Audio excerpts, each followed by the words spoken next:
The Formula One world is reeling from the news that Honda will withdraw at the end of the 2021 season, leaving Red Bull without an engine partner and putting the team's rivals on full alert regarding its lead driver Max Verstappen.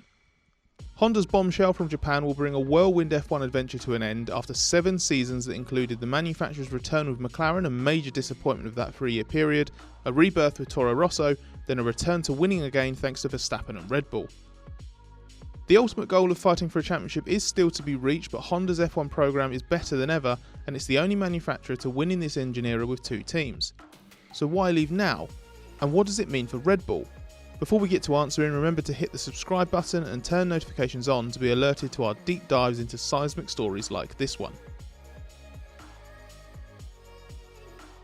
Honda has justified its withdrawal as a resource-driven decision in line with bold automotive targets rather than a reaction to the impact of the coronavirus pandemic. When Honda withdrew from F1 12 years ago, it was in response to the economic downturn of 2008. Several major companies, including automotive manufacturers, are now enduring difficult conditions again because of the COVID-19 outbreak. But Honda says it's leaving Formula One this time not with a view to short-term profits, but because of a fundamental shift in its focus as a company and the resource required to achieve that.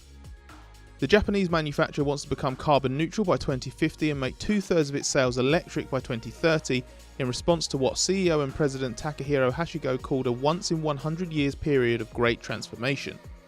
Honda said its 2030 electrification target is viewed as a checkpoint we must pass to reach its 2050 goal, and to achieve that it's got to further accelerate the introduction of its carbon-free technologies. In April this year, Honda revised its research and development department. It established the Innovative Research Excellence, Power Unit and Energy Centre to focus on future technology. Honda believes it's gained a lot from what will be a 7-year F1 programme in terms of the tech developed, knowledge gained and experience it's given established and fledgling engineers. But it wishes to reallocate those technical, human and financial resources from F1 to its new division to underpin its enhanced R&D capability. It's also indicated that the sensitivity of public opinion to environmentally friendly initiatives has played a role. Though Honda has never released figures attached to its F1 project, its financial investment has been enormous. The return on that investment was fundamentally too small, and cutting costs around the programme was already considered vital to convince the board to continue. A small victory was achieved last year with the extension of its initial Red Bull agreements to the end of 2021, and initial conversations took place about 2022 and 2023 as well.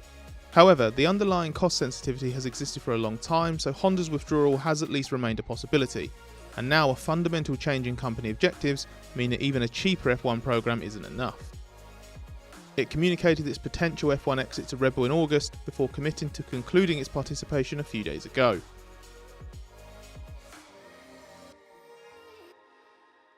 Red Bull will likely have to become an F1 customer team again, with no new engine manufacturer on the F1 horizon before 2026, and Red Bull lacking the expertise and infrastructure itself to produce its own engine programme.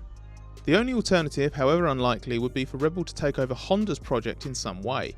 This could be by funding the facilities and resources, but that's unlikely given Honda wants those to hit its new automotive targets.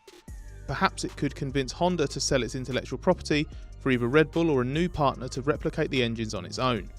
But what happens if it's forced to continue down the customer path? A messy 2018 separation makes a Renault reunion seem very unlikely, so it's surely going to target Mercedes, having wanted those engines before. Mercedes has dominated this engine era and established a fresh advantage in 2020, while Ferrari has taken a significant step backwards. If Mercedes Grand Prix continues to compete as a works team, a Red Bull deal will depend on whether Mercedes is willing to supply a direct rival. There's been constant speculation that Mercedes may sell its F1 operation in the future. If it did reduce its presence to only becoming an engine supplier, a prospect that Mercedes itself denies, that would be perfect timing for Red Bull. But if not, and Ferrari's a no-go, then Red Bull's 2 teams are going to have to count on an FIA failsafe to force a marriage of convenience, or should that be inconvenience, with Renault. The FIA's regulations contain a specific equation-based rule to avoid a team being left short of an engine supplier. As well as stipulating a €15 million supply price, the sporting rules permit the governing body to call upon the manufacturer supplying the lowest number of teams to supply extra teams as well. Based on the current situation, that would be Renault, which will only supply its Works Alpine programme from 2021 onwards, while Mercedes will theoretically have 4 customers and Ferrari will have 3. Renault wants an engine customer to replace Mercedes-bound McLaren because of the advantages this brings in terms of revenue and also development with extra on-track mileage. It has been linked with Ferrari customers Alfa Romeo and Haas, Should it poach either of these teams for an engine supply, then the FIA's equation would make both Renault and Ferrari obliged to supply the two Red Bull teams. Deals could be struck independently in this scenario, but if not, the FIA would allocate the supply by a ballot between the two engine manufacturers.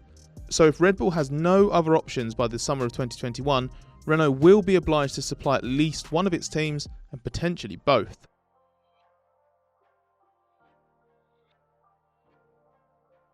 At the start of this year, Red Bull announced Max Verstappen had signed a new contract to stay with the team until the end of 2023. But it was never as straightforward as locking him in forever, and the deal contains a number of clauses that could allow him to move on. A driver of Verstappen's calibre is always in demand, with few doubting he's destined to win multiple world championships. Ferrari and Mercedes have both pursued him in the past, and both would be interested in his services again. Red Bull will also fight tooth and nail to keep hold of Verstappen and convince him that it's going to have a strong enough engine package to fight not only for wins, but for titles. While the full impact of Honda forsaking F1 on Verstappen isn't yet clear, we can be certain of two things. First, that Verstappen's going to remain a man in a hurry, and second, that he continues to be in demand. He's having an outstanding season in 2020 in a package that can't hold a candle to Mercedes and keeps dragging the most out of it. When a volatile move like Honda's withdrawal happens, all bets are off, so we can only speculate as to the outcome. Verstappen will surely continue with Red Bull next year with Honda propulsion, although we can't entirely discount the fact that Mercedes and Lewis Hamilton have yet to announce they've signed their long-awaited deal. But assuming Verstappen stays where he is now for next year, what then? A return to Renault power is not going to appeal to him, given he was such a key part of that disillusion in the first place, so much is going to depend on what Red Bull's plan is. Red Bull will have kept him up to date with its ideas for 2022 and beyond because it needs to keep him, but the key is going to be if he's convinced. If not, there's going to be no lack of teams pursuing Verstappen, and there was always the feeling that he would end up at Brackley should Red Bull Honda fall short. Honda's bombshell has surely made this even more likely. The question is, can Red Bull pull a rabbit out of the hat to keep him on board? Let us know in the comments where you think Verstappen will end up, how you'd like Red Bull to replace Honda, and what you make of Honda not being in F1 after 2021. Remember to subscribe to the race if you haven't already, and give this video the thumbs up as well. We promise we'll take that as a compliment to us, rather than you revelling in the Japanese manufacturer's impending exit.